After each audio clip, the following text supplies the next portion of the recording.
season finds you especially grateful, you could add to the list the fact that we have a service like Wings Flights of Hope.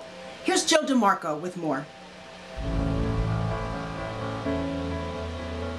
Wings Flights of Hope is a local charity that is saving lives, providing free flights to people who need medical care that is not available here in Western New York.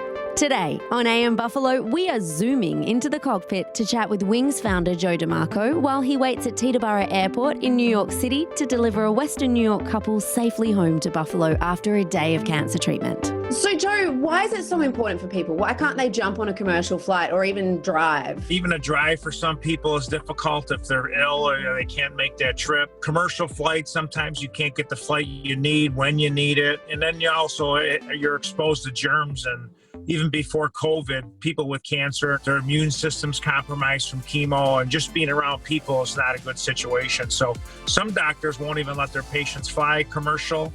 They won't even let them take public transportation at all. That's pretty much how I got started. You're literally saving people's lives with this service. How does that feel? And then how do you keep the service running for people? Well, we all volunteer. That's the beautiful thing about our organization. And we keep it going with donations. People donate $5, $10.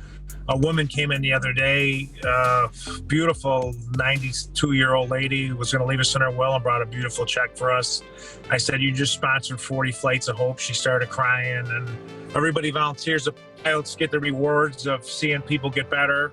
Some people do ask because there's some sad stories, but it's hard to describe. Even the people that are sick, they're just happy someone's giving them a shot, some doctor or some treatment. And you've said that you've experienced some miracles while you're flying. Oh yeah, I call my angel co-pilots. Yeah, there's so many things they can't explain. I had a flight it's actually a transplant mission, and usually going towards Pittsburgh, you always have a headwind, and it was cutting it close on time. Usually there's a small window for lungs and heart transplants, and I said, this is going to be close with the wind. Well, when I got up, instead of the wind being a headwind like it was forecast and even showed on my flight plan, I had a big push going there. It's just such amazing work that you do, and it's such a brilliant thing that we have right here in Western New York. Okay, it looks like I just got a text here. I'm just looking at my text. They just pulled in, so I'm going to go out and then get Mike and Sarah, and we'll get them in the plane and head back to Buffalo. Joe's run today is the 7th trip for Michael and Sarah. Michael's misdiagnosed colon cancer spread to his liver before he was able to find life-saving treatment in New York City.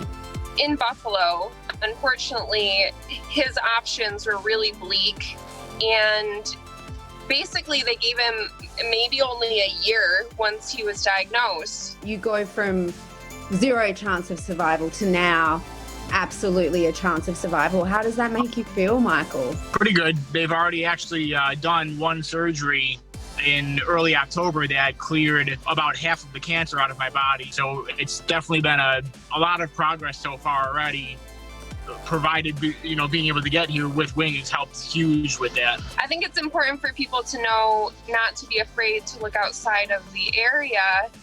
And luckily, there's organizations like this that can get you there. If we didn't do that, then he might have only have had a year, which is wild to think about. Joe said to tell you, we just started the plane up. All right, I better let you guys fly. Thank you very much. Have a good one. See you, Mel. Bye. Help Wings Flight of Hope continue to save lives. Head online to wingsflight.org.